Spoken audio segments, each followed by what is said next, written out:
Good evening. Good evening guys. Okay, தொடர்ச்சியாக நம்ம unit 9 classes வந்து ரெகுலராக பார்த்துட்டு இருக்கோம். ஸோ அதில் நம்ம 3 பார்ட் வந்து முடிஞ்சிருச்சு. ஸோ இன்னைக்கு 4வது part. Okay.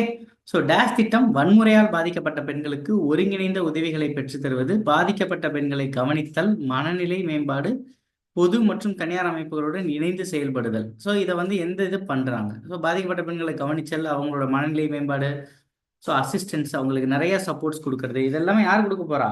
So one stop centres தான். இந்த ஒன் ஸ்டாப் சென்டர் தான் என்ன அழைக்கப்படுது? சகின்னு அழைக்கப்படுது. நேற்று தான் சொன்னேன், சரியா? One stop centre.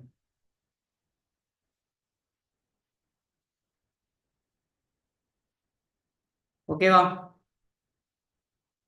ஸோ இதுல வந்து என்னென்னலாம் கொடுப்பாங்க அப்படின்னா, மெடிக்கல் எய்டு,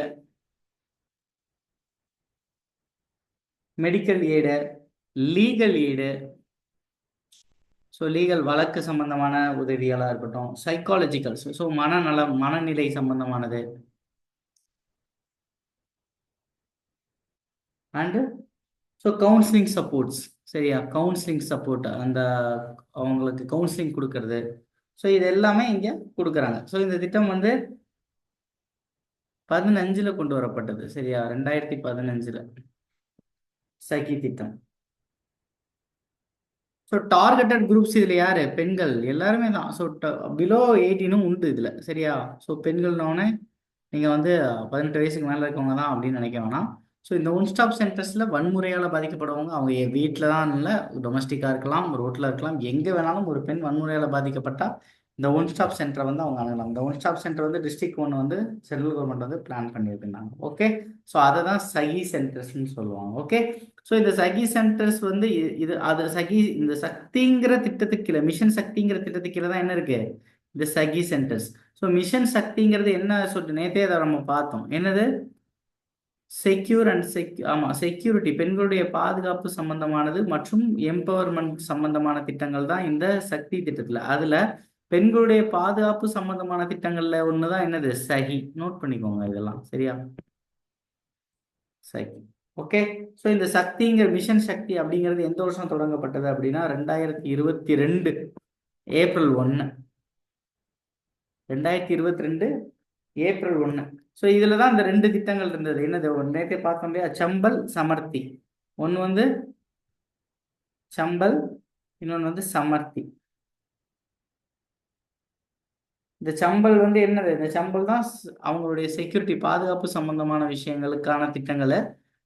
இது வந்து சமர்த்தி வந்து அவங்களுடைய எம்பவர்மெண்ட் சம்பந்தமான திட்டங்கள். சரியா? எம்பவர்மெண்ட் சம்பந்தமான திட்டங்கள், பெண்களுடைய எம்பவர்மெண்ட் இருக்கு இல்லையா, அந்த அதிகாரம் அளிக்கிறது, அது சம்பந்தமான திட்டங்கள் எல்லாமே வகைப்படுத்துறாங்க. ஸோ சக்தி கீழே தான் இது எல்லாத்தையுமே வகைப்படுத்தியிருப்பாங்க. ஓகே.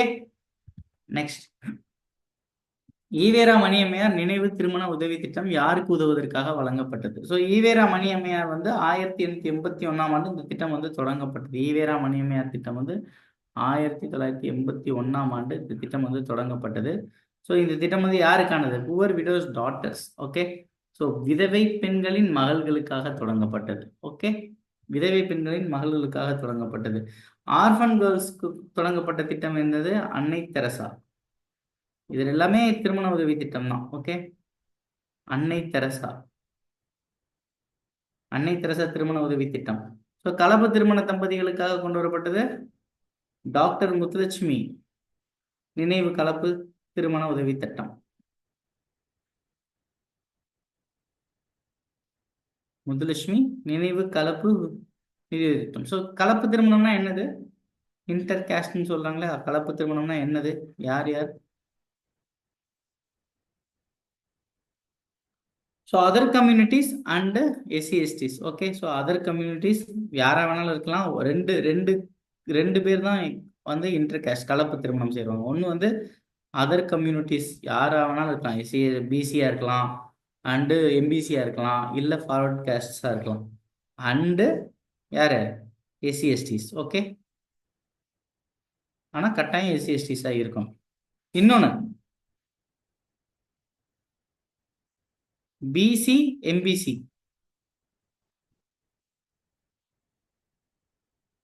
ஸோ அதர் கம்யூனிட்டிஸ் யார் வேணா இருக்கும். ஸோ பிசி எம்பிசி 2 பேருக்குள்ள யாரா வேணா, இந்த 2 பேரை தாண்டி வேற யாரை கல்யாணம் பண்ணாலும் எஸ்சி/எஸ்டியாவா இருக்கட்டும், ஃபார்வர்ட் கேஸ்ட்டை கல்யாணம் பண்ணியிருந்தாலும் அதுவும் கலப்பு திருமணம் தான். ஸோ SC STs வந்து அதர்ஸ் அப்படின்னு இருந்தாலும் அது கலப்பு திருமணம் தான். ஸோ இந்த 2 ரீசன் தான் முக்கியமான ரீசன்ஸ். ஓகே, அடுத்து விதவைகளை மறுமணம் புரிவதற்கான திட்டம், விதவை மறுமண திட்டம், நினைவு திருமண உதவி திட்டம் வந்து என்னது, யாரோட பேர்ல, தர்மாம்பாள் பேர்ல இருக்கு. ஓகே, தர்மாம்பாள் அவங்களோட நேம்ல இருக்கு. ஸோ மூவலூர் ராமாமிர்தம் அம்மையார் நினைவு திருமண உதவி திட்டம் இருந்தது. அது யாரோட பேர்ல இருந்தது, ஏழை பெண்களுக்கு. மூவலூர் ராமாமிர்தம், இதை தான் பெண்ணா மாத்தினாங்க. மூவலூர் ராமாமிர்தம் நினைவு திருமண உதவி திட்டம் ஏழை பெண்களுக்குன்னு இருந்தது. ஓகேவா, இதை தான் இப்போ வந்து புதுமை பெண் திட்டமா, அஷூரன்ஸ் ஹையர் எஜுகேஷன் அஷூரன்ஸ் யோஜனாவா மூவலூர் ராமாமிர்தம் அம்மையார் பேர்ல தொடங்கியிருக்காங்க. இந்த திட்டத்துல தான் என்ன, தாலிக்கு தங்கம் வழங்கப்படுது. தாலிக்கு தங்கம் எத்தனை கிராமு, 8 கிராம் தாலிக்கு தங்கம் வந்து, சரியா. 2011 இருந்து இந்த திட்டம் வந்து தாலிக்கு தங்கம் வந்து வழங்கப்படுது. முதல் 4 கிராம் தான் கொடுத்தாங்க. ஸோ 2016 இருந்து 8 கிராம்ஸ். ஓகே, ஸோ 1 சவரன், முதல் ½ சவரன், அதுக்கப்புறம் 8 கிராம்ஸ் கொடுத்தாங்க. ஓகே, ஸோ 50,000 ரூபாய். இதில் வந்து இந்த திட்டத்தில் என்ன முக்கியமான நோக்கம்னா, பெண்களுடைய கல்வி அவங்க படிச்சிருக்கணும், 10th கம்ப்ளீட் பண்ணியிருக்கணும்னு ஆரம்பத்தில் இருந்தது. பின்னாடி அவங்க வந்து ஹையர் எஜுகேஷன்ஸ் கம்ப்ளீட் பண்ணியிருந்தா அவங்களுக்கு வந்து 8 கிராம்ஸு, 10th கம்ப்ளீட் பண்ணியிருந்தா 4 கிராம்ஸு அப்படின்னு சொல்லி, ஸோ பெண்களுடைய கல்வியும் அதே நேரம் குழந்தை திருமணத்தை தடுப்பதையும் முக்கியமாக நோக்கமாக கொண்டுதான் இந்த திட்டம் வந்து செயல்பட்டு கொண்டிருந்தது. இப்பயும் செயல்பட்டு இருக்கு. ஓகே, ஸோ நெக்ஸ்ட், குழந்தைகளையும் பெண் குழந்தைகளை கடத்துவதை தடுத்தல். ஸோ கடத்துவது, இந்த traffickings and rescues rehabilitations and integrations of victim of trafficking and commercial sexual exploitations. So கடத்தப்பட்டவர்களை மீட்டெடுத்தல், கடத்தப்பட்டு பாலியல் தொழிலில் ஈடுபடுத்தப்பட்ட பெண்களுக்கு புனர்வாழ்வு கொடுத்தல், மீண்டும் சமுதாயத்தோடு வாழ்வதற்கான சூழலை உருவாக்குதல் ஆகியவற்றை செயல்படுத்துவதற்காக உருவாக்கப்பட்ட திட்டம் வந்து என்ன திட்டம், உஜ்ஜாவாலா. ஓகே, மிஷன் ஆஃப் வாத்சல்யா வந்து குழந்தைகளுக்காக கொண்டு வரப்பட்டது. நேற்று பார்த்தோம். ஒன் ஸ்டாப் சென்டர்ங்கிறது சஹி. ஓகே, ஸோ இந்த உஜ்ஜாவாலா திட்டம்ங்கிறது தான் என்ன, பெண் குழந்தைகளா இருக்கட்டும், ஆண் குழந்தைகளா இருக்கட்டும், அதே மாதிரி பெண்களா இருக்கட்டும், இவங்க கடத்தப்படுவதை வந்து தடுக்கிறதுக்காக இந்த திட்டம் வந்து கொண்டு வரப்பட்டது. ஸோ கடத்தப்பட்ட பெண்களுக்கு வந்து வாழ்வு அமை கொடுக்கறது, அதே நேரத்தில் அவங்களை மீட்டெடுக்கிறது, இதெல்லாமே இந்த திட்டத்துக்கு கீழே பண்றாங்க. சரியா, ப்ரிவென்ஷன்ஸும் பண்றாங்க, ரெஸ்கியூவும் பண்றாங்க, ப்ரிவென்ஷன் பண்ணுறாங்க, ரெஸ்கியூ பண்ணுறாங்க, அண்ட் ரீஹாபிலிட்டேஷன்ஸும் பண்ணுறாங்க, அண்டு ரீஇன்டகிரேஷன்ஸு பண்ணுறாங்க. ஓகேவா, ரீஇன்டகிரேஷன்ஸ் திருப்பி அவங்கள ஒருங்கிணைக்கிற எல்லா வேலையும் பார்க்குறாங்க. ஓகே, இது எல்லாமே இந்த திட்டத்துக்கு கீழே நடக்குது. இதே மாதிரி இன்னும் 2 உஜ்வாலா அப்படின்னு ஒரு திட்டம் இருக்கு. அதே மாதிரி உஜ்வாலா, இது வந்து உஜ்ஜாவாலா. ஓகே, ஸோ இது வந்து உஜ்ஜாவாலா, நல்லா புரிஞ்சுக்கோங்க, தமிழ்லையும் இல்லை, உஜ்ஜாவாலா. அடுத்து உஜ்வாலான்னு ஒரு திட்டம் இருக்கு, அதுக்கு பேர் என்னது, உஜ்வாலா. எல்பிஜி கேஸ் கொடுத்தாங்க இல்லையா, இலவச எல்பிஜி கேஸ் சென்ட்ரல் கவர்மெண்ட்ல இருந்து கொடுக்குறாங்க இல்லையா, அதுதான் உஜ்வாலா. சரியா, அடுத்து உஜாலா. உஜாலான்னு ஒரு திட்டம் இருக்கு, உஜாலா. இது என்னது, எல்இடி லைட்ஸ். எல்இடி லைட்ஸ் இருக்கு இல்லையா, எல்இடி லைட்ஸ் வந்து ரேஷன் கடையில் ஒரு 5-6 வருஷத்துக்கு முன்னாடி கொடுத்தாங்க, அதுதான் உஜ்வாலா. உர்ஜாவாலான்னு ஒன்று இருக்கு. சரியா, உர்ஜாவாலா. இதெல்லாம் கொஞ்சம் டெக்னிக்கலா இருக்கும், ஒரே மாதிரி நேம் கொடுத்துட்டீங்கன்னா மாட்டிப்பீங்க, பார்த்துக்கோங்க. டெக்னிக்கலா இல்லை, குழப்புற மாதிரி இருக்கும். ஓகே, உர்ஜா கங்கா அப்படின்னு இருக்கு. ஸோ பைப்லைன் ப்ராஜெக்ட்ஸ், இது வந்து case pipeline projects. Okay, so அடுத்து கிஷோரி சக்தி யோஜனா. கிஷோரி சக்தி யோஜனான்னா என்னது, ஸோ இது வந்து ஐசிடிஎஸ்க்கு கீழே தான் கொண்டு வந்தாங்க. ஸோ ஐசிடிஎஸ்னா இன்டெகிரேட்டட் சைல்டு டெவலப்மெண்ட் ஸ்கீம்ஸ் கீழே 2000 கொண்டு வந்தாங்க. சரியா, மேஜரா இதில் யாரை டார்கெட் பண்ணுது அப்படின்னா, எம்பவர்மெண்ட் ஆஃப் அடலசன்ட் கேர்ள்ஸ், வளரிளம் பருவ பெண்கள். ஓகே, வளரிளம் பருவ பெண்கள் அவங்கள கான்சன்ட்ரேட் பண்ணுச்சு இந்த கிருஷி சக்தி யோஜனாங்கிற திட்டம். ஓகே, ஸோ இதை இவங்களோட ஏஜ் வந்து 11 to 18 வளரிளம் பருவங்கள்னா 11 இருந்து 18 வரைக்கும்.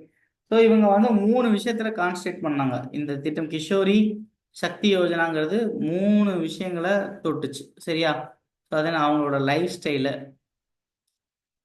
ஸ்டைலு, அப்புறம் ஹெல்த் அண்ட் நியூட்ரிஷன்ஸு, இன்னொன்று வந்து என்னது, அடலசன்ட் ரீப்ரொடக்டிவ் ஹெல்த்ஸ், ARH. இந்த 3 விஷயத்தில் life styles, health and nutritions, adolescent reproductive healths, இந்த 3 விஷயத்துலையும் அவங்க வந்து என்ன பண்ணாங்க, கான்சென்ட்ரேட் பண்ணாங்க. இதை செயல்படுத்துகிற டிபார்ட்மெண்ட் வந்து உமன் அண்ட் சைல்டு டெவலப்மெண்ட் தான். ஓகே, ஸோ அதான் கிருஷி சக்தி யோஜனா. ஸோ 2000 தொடங்கப்பட்டது இந்த திட்டம். சரியா? ஸோ நெக்ஸ்ட், பெண் குழந்தைகள் பாதுகாப்பு மற்றும் கல்வி. ஸோ பேட்டி பச்சாவோ பேட்டி படாவோ என்ற கூற்றில் உள்ள உண்மை எது உண்மை அல்ல? திட்டத்தின் நோக்கங்கள் என்ன? ஸோ ஒரு சார்பு பாலின மற்றும் பாலின தெரிவு அழிப்பை ஏற்படுத்துறது. ஸோ செக்ஸ் செலக்ஷன் எலிமினேஷன்ஸ் தான் கரெக்ட். ஸோ அடுத்து ensuring survival of girl child. ஆமாம், பெண் குழந்தைகளின் வாழ்வை உறுதி செய்தல், அதுவும் கரெக்ட். பெண் குழந்தைகளின் கல்வி மற்றும் பங்களிப்பை உறுதி செய்தல். ஸோ அதுவும் correct. Ensuring education and participation of the girl childs correct. பெண்களுக்கு சுய சுய தொழில்லாம் கிடையாது. ஓகே, ஸோ அப்போ ஃபோர்த் ஒன் மட்டும் கிடையாது. ஸோ அப்போ ஆன்சர் வந்து உண்மை அல்லன்னு தானே கேட்டிருக்காங்க, நாட் தானே கேட்டிருக்காங்க. ஸோ அப்போ ஆன்சர் வந்து 4 தான். ஸோ பேட்டி பச்சாவோ பேட்டி பட்டாவோ ரொம்ப முக்கியமான திட்டம். 10 வருஷம் ஆயிடுச்சு இந்த திட்டம் தொடங்கி. ஸோ அப்போ 2015 இந்த திட்டம் வந்து தொடங்கினாங்க. இப்போ தான் 10வது வருஷம் செலிப்ரேஷன்ஸ். ஓகே, ஸோ 10 வருஷம் ஆயிடுச்சு. இதோட முக்கியமான நோக்கம் என்னது? ஜெண்டர் டிஸ்கிரிமினேஷன்ஸ் தான், உமன் எம்பவர்மெண்ட் தான். ஸோ இதோட objectives CSR, child sex ratio வந்து அதிகப்படுத்துறது. So ensure gender inequality. சரியா? இது ஜெண்டர் பாலின சமத்துவமின்மையை வந்து என்ஷூர் பண்ணுறது. சரியா? அடுத்து உமன் எம்பவர்மெண்ட், பெண்களுக்கு அதிகாரம் அளித்தல், பாலின சமத்துவமின்மையை தடுத்தல், குறைக்கிறது. ஓகேவா? அடுத்து ஸோ அந்த செக்ஸ் செலெக்ஷன் எலிமினேஷன்ஸ், அதுக்காக ஒரு ஆக்ட் இருக்கு. அந்த ஆக்ட் யாருக்காவது தெரியுமா? Pre conceptions and pre natal diagnosis technique act. சரியா? Pre conceptions and pre natal diagnosis technique act எந்த வருஷம்? 1994. சரியா? ஸோ இப்போ ரீசெண்டாக ஒரு யூடியூபர் அவர் குழந்தை எடுத்து போட்டார் தெரியுமா? அது இஷ்யூஸ் ஆச்சுல, இந்த ஆக்டில் தான் இஷ்யூஸ் ஆச்சு. பட் ஆனால் அவர் எங்கே இருந்து போட்டார்? அவர் துபாயிலேருந்து எடுத்து போட்டாருனாரு. ஸோ இந்தியாவிலேருந்து அவர் பண்ணல. பட் அப்படி பண்ணாலும் தப்பு தான். பட் ஆனால் அவர் அப்படி அவரை அங்கேருந்து பண்ணதுனால அது இஷ்யூஸ் ஆகலை. ஓகே, ஸோ அதே நான் என்கரேஜ் எஜுகேஷன்ஸ், உங்கள் எஜுகேஷன் சிஸ்டம் வந்து என்கரேஜ் பண்ணுறது. இதெல்லாம் தான் இந்த பேட்டி பச்சாவோ பேட்டி பட்டாவோ திட்டத்தோட முக்கியமான நோக்கம். ஓகே, ஸோ இது வந்து 640 டிஸ்ட்ரிக்ஸில் 422 டிஸ்ட்ரிக்ஸில் இதை போயிட்டு இருக்கு. சரியா? செயல்பட்டு இருக்கு. ஸோ இந்த திட்டம் வந்ததுக்கப்புறம் சிஎஸ்ஆர் ரேஷியோ வந்து சைல்டு செக்ஸ் ரேஷியோ வந்து அப்போ 1918 இருந்தது. ஸோ அதுக்கப்புறம் இப்போ வந்து சிஎஸ்ஆர் ரேஷியோ வந்து 2020 1934. ஸோ இன்க்ரீஸ் ஆயிருக்கு. ஓகே, ஸோ இது கொஞ்சம் முக்கியமான திட்டம் தான். சரியா? செக்ஸ் ரேஷியோ இன்க்ரீஸ் பண்ணணும் அப்படின்னா நம்ம எந்த ஏரியாவை கான்சென்ட்ரேட் பண்ணணும்? Child sex ratio. Child sex ரேஷியோனா எந்த வயசுல இருந்து? 0 to 6 years. Okay, 0 to 6 years. So Kavalan SOS செயலியை எந்த அரசு அறிமுகப்படுத்தியது? ஸோ இப்போ ரீசெண்ட் டைம்ஸில் இதை பற்றின ஆடும் நிறைய வர ஆரம்பிச்சிருச்சு. ஏன்னா இந்த அண்ணா யூனிவர்சிட்டியில் ஒரு இஷ்யூஸ் நடந்துச்சு இல்லையா, சென்னையில் நடந்ததுக்கப்புறம் இந்த இது வந்து திருப்பியும் ரைஸ், இதை பற்றின அவேர்னஸை போலீஸ்லேருந்து கிரியேட் பண்ணாங்க. லா அண்ட் ஆர்டர் டிபார்ட்மெண்ட் வந்து கிளியர் பண்ணிகிட்டே இருந்தாங்க. ஓகே, ஸோ காவலன் எஸ்ஒஎஸ் எந்த ஊர் சம்மந்தப்பட்டது? நம்ம தமிழ்நாடு அரசு தான். சரியா? 2022 அதை ரிலீஸ் பண்ணாங்க. எஸ்ஒஎஸ் வந்து 2022. அதனே SOS save our souls. Okay, என்ன பண்ணுவோம் இந்த ஆப்? இந்த ஆப் வந்து ஒரு எமர்ஜென்சி சுச்சுவேஷன் இருந்தால் 5 செகண்ட்ஸில் நீங்கள் அதை இது பண்ணிட்டீங்க அப்படின்னா, அதை ஆக்டிவேட் பண்ணிட்டீங்க அப்படின்னா, நீங்கள் பேசணும்னா இல்லை, ஒரு பட்டன் மாதிரி இருக்கும், இல்லை 5 தடவை ஷேக் பண்ணுங்கிற மாதிரி இருக்கும் அதுக்கு. சரியா? ஸோ அதை பண்ணிட்டீங்க அப்படின்னா வித்தின் 5 செகண்ட்ஸில் பக்கத்தில் இருக்கிற இதுக்கு வந்து உங்களோட கரண்ட் லொக்கேஷன்ஸ் வந்து போலீஸோட இதோட கனெக்ட் ஆகிடும். சரியா? அந்த அட்மின்ஸ் அந்த ஏரியாவோட கனெக்ட் ஆகிடும். அதே நேரம் உங்களோட ஃபோனில் வீடியோ ஆட்டோமேட்டிக்காக ரன் ஆக ஆரம்பிச்சிடும். அதே மாதிரி பேக் கேமராவும் ஆட்டோமேட்டிக்காக ரன் ஆக ஆரம்பிச்சிடும். ஸோ எங்கே இருக்கீங்க, என்ன சுச்சுவேஷனில் இருக்கீங்கிறத எல்லாராலையும் பார்க்க முடியும். ஸோ அதனால் இந்த திட்டம் வந்து ரொம்ப ரொம்ப முக்கியமான திட்டம். ஸோ காவலன் ஆப். ஓகே, தமிழகத்தில் இலவச தையல் இயந்திரம் வழங்கும் திட்டம் யாருடைய பெயரில் வழங்கப்படுகிறது? ஸோ இலவச தையல் இயந்திரம் வழங்கும் திட்டம் வந்து சத்யவாணி முத்து. ஸோ முக்கியமான பர்சனாலிட்டி இவங்க தமிழ்நாட்டில். ஓகே, ஸோ இவங்களை பற்றி கொஸ்டின்ஸ் இருக்குது. ஸோ இவங்க யார் என்னங்கிறத கொஞ்சம் டீட்டெயிலாக பார்த்துக்கணும். ஸோ இவங்க பேரில் தான் தையல் மிஷின் வழங்குறாங்க, ஆதரவற்ற பெண்களாக இருக்கட்டும். அதே நேரம் மற்றவங்க அந்த பாதிக்கப்பட்ட பெண்கள், விளிம்பு நிலை மக்கள், இவங்க எல்லாருக்குமே இந்த இலவச தையல் இயந்திரம் வழங்கும் திட்டம் வந்து இவங்க பெண்களுக்கு மட்டும் கிடையாது. ஓகே, ஸோ தையல் இயந்திரம் வழங்கும் திட்டம் வந்து இவங்க பேரில் தான் நடக்குது. ஸோ சத்யவாணி முத்து. ஸோ 1923 வந்து சத்யவாணி முத்து வந்து சென்னையில் தான் பிறக்கிறாங்க. ஓகே, ஸோ இவங்க வந்து நீதி கட்சியில் மெம்பராக இருக்கிறாங்க. ஸோ ஜஸ்டிஸ் பார்ட்டியில் வந்து மெம்பராக இருக்கிறாங்க. அதே மாதிரி இவங்க வந்து ஆரம்பத்தில் வந்து டிப்ரெஸ்டு கிளாஸ் ஃபெடரேஷன்ஸ் அப்படிங்கிற ஒரு அமைப்பில் தான் மெம்பராக இருக்காங்க. டிப்ரெஸ்டு கிளாஸ் ஃபெடரேஷன் யாரோடது? அம்பேத்கரோட தானே. ஸோ அம்பேத்கர் வந்து டிப்ரெஸ்டு கிளாஸ் ஃபெடரேஷன் சொல்லி ஒரு அமைப்பு வச்சிருந்தாரு. அந்த அமைப்பில் தான் இவங்க உறுப்பினராக இருக்கிறாங்க. பின்னாடி இவங்க வந்து ஸோ அந்த அதான் அகில இந்திய அம்பேத்கரோட அந்த அந்த 2-3 ஃபெடரேஷன்ஸ். ஓகே. ஸோ இது எல்லாமே இவங்க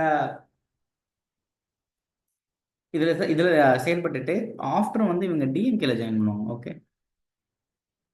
ஸோ 1941. ஸோ டிஎம்கேல வந்து இருக்கிற தலைவர்கள்ல ஆரம்ப கட்ட தலைவர்கள் இவங்க ஒரு முக்கியமான தலைவர்கள். சரியா? இப்போ அதே மாதிரி இந்தி இந்தி திணி எதிர்ப்பு, அதே மாதிரி குலக்கல்வி திட்ட எதிர்ப்பு, இதுக்கு எல்லாத்துக்குமே இவங்க வந்து போராட்டம் பண்ணியிருக்காங்க. 1951 பெரம்பலூர் தொகுதியில் வந்து வெற்றி பெற்றிருக்காங்க. சரியா? பெரம்பலூர் தொகுதியில் எம்எல்ஏவா வெற்றி பெற்றிருக்காங்க. ஸோ டிஎம்கேவோட 50 தலைவர்கள் இவங்களும் ஒரு ஆள். சரியா? ஸோ 1967 ஃபர்ஸ்ட் திமுக வந்து கவர்மெண்ட் ஃபார்ம் பண்ணும்பொழுது அதில் இருந்த பெண் தலைவர் வந்து இவங்க தான். So at the same time வந்து இவங்க வந்து ஒரு தாழ்த்தப்பட்ட தலைவர். 8 பேரில் 8 மினிஸ்டர்ஸில் ஒரு மினிஸ்டர் வந்து பெண். அதில் ஒன்றா வந்து இவங்க தான். ஸோ இவங்க பார்த்த டிபார்ட்மெண்ட் வந்து ஆதி திராவிட நலத்துறை. ஓகே. ஸோ 1969 வரைக்கும் இவங்க பார்த்த டிபார்ட்மெண்ட் ஆதி திராவிட நலத்துறையில் தான் இவங்க பணியாற்றிட்டு இருந்தாங்க. ஸோ அதுக்கப்புறம் திமுகலேருந்து விலகி 1974. ஸோ இது பொலிட்டிக்கல் பார்ட்டிஸ்லேயும் இந்த கொஸ்டின்ஸ் வரும். தாழ்த்தப்பட்டோர் முன்னேற்ற கழகம். சரியா? தாழ்த்தப்பட்டோர் முன்னேற்ற கழகம்னு ஒரு அமைப்பை உருவாக்குனாங்க. முன்னேற்ற கழகம்.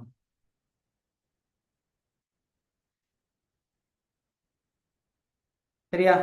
ஸோ அதுக்கப்புறம் இவங்க ஏடிஎம்கேவோட சேர்ந்தாங்க. 1979 ஏடிஎம்கேவோட இருந்திருக்கும் போது அவங்க சென்ட்ரல் மினிஸ்டராகவும் இருந்தாங்க. சரியா? மத்திய அமைச்சராகவும் இவங்க பணியாற்றினாங்க. மத்திய அமைச்சராகவும் தான். ஸோ இவங்க ஒரு முக்கியமான ரோல் தான். ஸோ இவங்க ஒரு இதழ் தொடங்கினாங்க. அந்த இதழ் பேர் வந்து அன்னை. ப்ராப்பராக நோட்ஸ் மெயின்டைன் பண்ணிக்கோங்க நீங்கள். ஓகே. ஸோ இவங்களோட ஆட்டோபயோகிராஃபி ஒன்று எழுதியிருக்காங்க. சரியா? ஸோ சம்திங் எனது போராட்டம்னு நினைக்கிறேன். எனது போராட்டம் அப்படிங்கிற மாதிரி ஒன்று இவங்க எழுதியிருக்காங்க. ஓகே. ஸோ நெக்ஸ்ட், இந்திய அரசால் முன்மொழியப்பட்டுள்ள சிறப்பு திட்டமான சகி என்பது ஒரு இட நெருக்கடி நிவாரண திட்டம். So one stop cure centres தானே. கரெக்டா? ஸோ சகிங்கிறது நம்ம ஆல்ரெடி பார்த்தது தான். கியூர் சென்டர்ஸ் தான். இதன் நோக்கம் வன்முறையால் பாதிக்கப்பட்ட பெண்களுக்கு உதவி அளித்தல். So correct, both correct. So ரெண்டுமே கரெக்ட் தான். நம்ம ஆல்ரெடி இதை பார்த்தது தான். ஓகே. ஸோ நெக்ஸ்ட், பெண்களுக்கு அதிகாரம் அளித்தல் கொள்கை கீழ்கண்டவற்றுள் கவனம் செலுத்துகிறது. எதில் கவனம் செலுத்துகிறது? ஸோ வறுமை ஒழிப்பு, சிறிய அளவில் கடன் வழங்குதல், பெண்கள் பொருளாதார மேம்பாடு, வறுமை ஒழிப்பு. ஸோ எல்லாமே தான். ஓகே. ஸோ வறுமை ஒழிப்பு, பெண்களுக்கு அதிகாரம் அளித்தல் எல்லாமே தான். வறுமையை ஒழிக்கணும், சிறிய அளவில் கடன் வழங்கணும், பெண்கள் மற்றும் பொருளாதார மேம்பாடு, இது மூணுமே தான் அதிகாரம் அளித்தல் கீழே கவனம் செலுத்தக்கூடியது. ஓகே. ஸோ பெண்களுக்கு எதிரான குற்றங்கள் தொடர்பான வழக்குகளை விசாரிக்க தமிழ்நாடு மகளிர் ஆணையம் அமைக்கப்பட்டது. எப்போ அமைக்கப்பட்டது? 1993 மகளிர் ஆணையம் தமிழ்நாட்டில் அமைக்கப்பட்டது. So correct. ஸோ இதோட உறுப்பினர் வந்து யார்? ஒரு தலைவர் ப்ளஸ் 9 உறுப்பினர்கள். ஸோ டோட்டலாக 10 மெம்பர்ஸ். ஸோ செகண்ட் ஒன் வந்து ராங். ஸோ அப்போ ஃபர்ஸ்ட் மட்டும்தான் கரெக்ட். ஓகே. ஃபர்ஸ்ட் மட்டும்தான் கரெக்ட். ஸோ இப்போ யார் இருக்கா? Tamil Nadu state commission for women chairman யாரு? ஏஎஸ் குமாரி.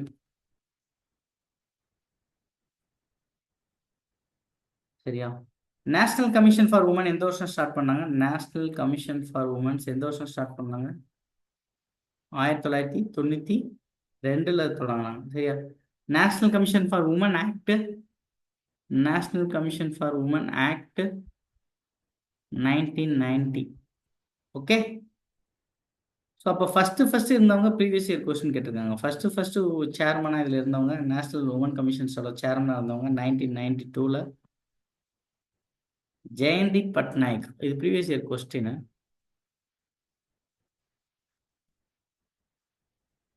ஜெயந்தி பட்நாயக். ஓகே. ஸோ இப்போ யார் இருக்கா? நவ் விஜயா கிஷோர்.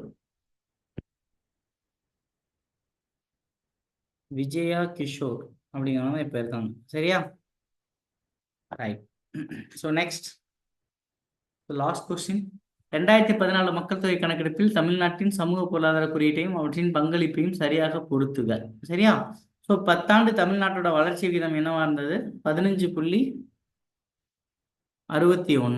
சரியா? ஸோ ஃபர்ஸ்ட் ஒன் வந்து 4 தான் ஆன்சர். ஸோ பாலின விகிதம் 1000 ஆண்களுக்கு எவ்வளோ பேர் இருந்தாங்க பெண்கள் வந்து? ஸோ 996. செக்ஸ் ரேஷியோ வந்து 1996. அதுவே குழந்தை பாலின விகிதம் வந்து 946. ஓகே. நகர்ப்புற மக்கள் தொகை சதவீதம் வந்து 4840. ஓகேவா? ஸோ பாலின விகிதம் செக்ஸ் ரேஷியோ அப்படிங்கிற கான்செப்ட்ஸ் வந்து எல்லா காலத்துலேயும் அது இருந்தது. அது எமர்ஜ் எல்லா காலங்கள்லேயும் இருந்தது. ஸோ அதோடைய எக்ஸ்டென்ஷன் தான் என்னது? இந்த சதின்னு உடன்கட்டை ஏறுதல்னு சொல்லுவாங்க இல்லையா? ஆணையும் பெண்ணையும் ஈக்குவலா மெயின்டைன் பண்ணணுங்கிறது, அந்த மனநிலை வந்து எல்லா காலகட்டத்திலையும் இருந்தது. சதியில ஆண் இறந்துட்டு என்ன பண்ணுவாங்க? பெண்ணை கொன்றுவாங்க. இது எல்லா காலகட்டத்திலையும் எல்லா பகுதியிலையும் உலகம் முழுவதும் நடைமுறையில் இருந்தது. ஸோ இதே இதே காலகட்டங்களில் ஒரு அந்த 600கள் சம்திங்கில் வந்து அங்கே இஸ்லாமிக்ஸ் மதத்தில் வந்து இஸ்லாமியும் கிபி 600களில் தானே உதயமாகுது. ஸோ 676 சம்திங்கில் தான் அது உதயமாகும். ஸோ முகமது நபி அப்போ தான் வராது. ஸோ அவங்க காலத்திலையும் இது எப்படி ஃபாலோ பண்ணப்படுது? ஸோ அங்கே வந்து பெண்களோட எண்ணிக்கை அதிகமாக இருக்குது, ஆண்களோட எண்ணிக்கை கம்மியாக இருக்குது. ஸோ அப்போ அவங்க வந்து வித்தியாசமாக 1+5 அப்படிங்கிற சிஸ்டம் வந்து ஃபாலோ பண்ணுறாங்க. ஸோ ஒருவர் 5 பெண்களை திருமணம் பண்ணிக்கலாம் அப்படின்னு. ஸோ இது வந்து ஒரு செக்ஸ் ரேஷியோ கான்செப்ட் தான். ஸோ இதில் வந்து ஆணும் பெண்ணும் எப்பவுமே சமூகத்தில் என்னவா இருக்கணும்? ஈக்குவலாக இருக்கணும். ஸோ பெண் அதிகமாக இருந்தால் கூட பிரச்சனை கிடையாது. ஆண் வந்து என்னவா இருக்கக்கூடாது? பெண்கள் வந்து ரொம்ப கம்மியாக இருக்கக்கூடாது. சரியா? ஸோ அதனால இது ரொம்ப முக்கியமான இஷ்யூ. ஸோ ஸோ ஸோ தௌசண்ட்ஸ்ன்னு பார்க்கும்பொழுது நமக்கு இது தெரியும். ஸோ 1004, 6 அப்படின்னா, ஸோ 10,000 அப்படி லேக்ஸ் கோடியில் பார்க்கும்பொழுது எவ்வளோ பேர்? ஸோ அதுதான் மிஸ்ஸிங் உமன்ஸ். இந்த மிஸ்ஸிங் உமன் இதை யார் இந்த வேர்டை காயின் பண்ணது? யார்? அமர்த்தியா சென் சார். அமர்த்தியா சென். ஸோ இந்தியாவுக்காக நோபல் பிரைஸ் வாங்கினார் இல்லையா அமர்த்தியா சென், அவர் தான் இந்த மிஸ்ஸிங் உமன்ஸ்னு காயின் பண்ணார். ஸோ இன்னும் ஒரு 20 வருடங்கள்ல 1990கள்ல இருந்து இப்போ பார்த்தா இவ்வளவு 50 லட்சம் பெண்கள் என்னமோ இந்தியாவில் காணாமல் போயிருக்காங்க. ஸோ காணாமல் போயிருக்காங்க மீன்ஸ் வந்து கருவிலேயே அவங்க அழிக்கப்பட்டிருக்காங்க. இதுதான் மிஸ்ஸிங் உமன்ஸ். ஸோ இதை வந்து இந்த டேர்ம்ஸும் ப்ரீவியஸ் இயர் கொஸ்டின்ஸ். ஸோ நம்மளோட செஷனில் கூட இதை பார்த்துருப்போம்னு நினைக்கிறேன். ஓகே. ஸோ இது கொஞ்சம் முக்கியம். So sex ratio, child sex ratio இதெல்லாம் எல்லா இடத்துலையும் எங்கெங்கே இருக்குது, எது என்னங்கிறத கொஞ்சம் டீட்டெயிலாக பார்த்து வச்சுக்கோங்க. Okay. Thank you. Thank you all. So இன்னைக்கு எல்லாருக்குமே செஷன் பிடிச்சிருக்கும்னு நினைக்கிறேன். ஸோ இந்த கிளாஸ் பிடிச்சிருந்தா லைக் பண்ணுங்கள், ஷேர் பண்ணுங்கள். உங்களுக்கு வேறு என்னெல்லாம் டவுட்ஸ் இருக்கோ அதை எனக்கு வந்து கமெண்ட் பண்ணுங்கள். ஸோ நீங்கள் எங்களுக்கு ஏதாவது சஜஷன் கொடுக்க விரும்புனீங்கன்னாலும் அதை கமெண்ட் பண்ணுங்கள். கட்டாயம் நாங்கள் எங்களோட கவனத்தில் எடுத்துக்கிறோம். ஸோ கட்டாயமாக எல்லாருமே சப்ஸ்கிரைப் பண்ணுங்கள், உங்கள் ஃப்ரெண்டுக்கும் ஷேர் பண்ணுங்கள். தேங்க்யூ. ஸோ இன்னிலேருந்து அதே சேம் டைம் வந்து ஆக்டையும் ஷார்ட்ஸில் நாங்கள் போட போட போட ஆரம்பிச்சிட்டோம். ஸோ அதையும் ரெகுலராக ஃபாலோ பண்ணுங்கள், உங்களுக்கு கட்டாயம் யூஸ்ஃபுல்லாக இருக்கும். ஓகே. டிஎன்பிசி மட்டும் இல்லை, ஆர்ஆர்பி எக்ஸாம்ஸ்க்கும் எல்லாத்துக்கும் யூஸ்ஃபுல்லாக இருக்கிற மாதிரி ஒரு காமனான டாபிக்ஸை தான் நாங்கள் அதை பிளான் பண்ணியிருக்கோம். சரியா? டிஎன்பிசி ப்ரீவியஸ் இயர் கொஸ்டின்ஸ், ஆப்டிடியூட்ஸும் இனி ரெகுலராக அடுத்தடுத்த வீக்கில் கிளாஸஸ் வர்றதுக்கு வாய்ப்புகள் 100% இருக்குது. ஓகே. தேங்க்யூ. உங்களோட சப்போர்ட்டை நாங்கள் கண்டினியூ எதிர்பார்க்குறோம். Thank you and thank you all.